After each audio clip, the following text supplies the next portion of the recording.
Hi, welcome to 2020 Tasty Treats with GourmetQuilter. I'm Susan Clare and I'm here to show you one of our tasty treat series that we're doing this year. We're doing 20 different series. We're doing some applique this time and we're doing applique yum. So we've got 20 different appliques. This is applique number 2 in the series of 20, one each day for 20 days. And there's a picture up here of all of the appliques that we're doing. There's information on the website on GourmetQuilter.com.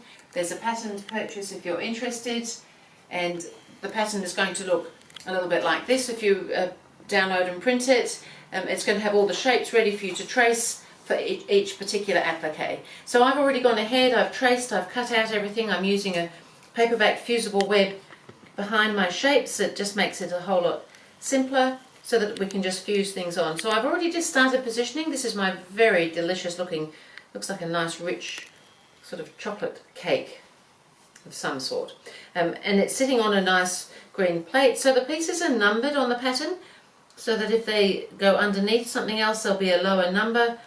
So the cake itself was number 1 because the plate is sitting just overlapping just a little bit. Then we've got this delicious looking flowing icingy creamy looking top that's just dripping down the sides. How delicious would that be? And then there's all these wonderful berries just sitting on top.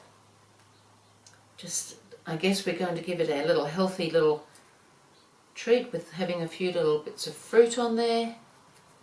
That's so delicious. There's a couple of different types of berries. We seem to have little blueberries as well as red berries.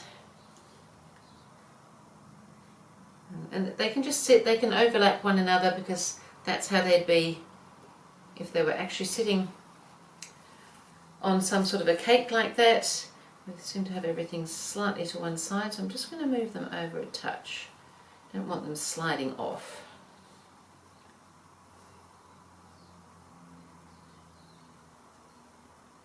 So that's the beauty of the fusible web. Until it's ironed in place,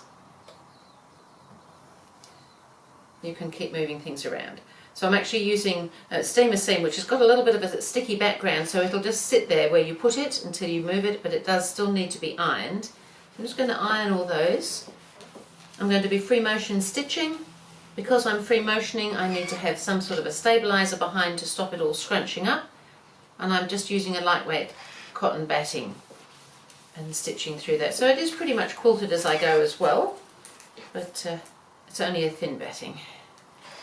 So I'm going to go ahead now and do some free motion applique. I think I'll do some of this icing and come around the berries just so you can see, because they're just a little bit small and you can just skip on from one to the other. So I might just start just near the edge of the cake here. So I'm just doing a straight stitch but free motion, just close to the edge of the applique. I've got a darkish grey thread in. And then when I get to a berry, I can just skip on to that berry.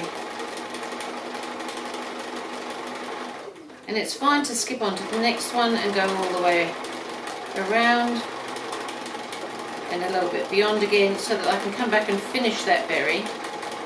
And rather than stop and start, I'm just going to keep going and get on to the next one.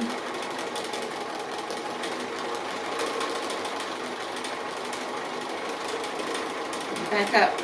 So I just like to, just by doubling back on some of the stitching, it doesn't show, but what it does is allows us just to keep going without having lots of starts and stops. You do have to stop and start occasionally, but sometimes when there's lots and lots of little bits like this, we don't need to do that. So I am going to need to stop and start now because I'm a little bit far from anywhere. And then I can come back onto my icing up here and keep going around. And really this is all more of the same, so I don't think you need to watch me doing the whole thing. I will come back when I get to the other end. So I'm just coming on the last bit now of the plate or dish or stand that this cake is sitting on. and then it'll all be done.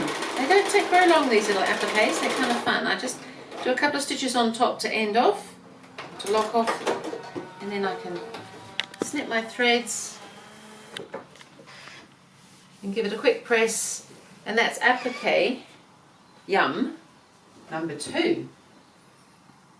So we're coming along this top row of pictures up here, and so that's it for number 2. Thank you for Applique Yum, and I will see you with Applique number 3.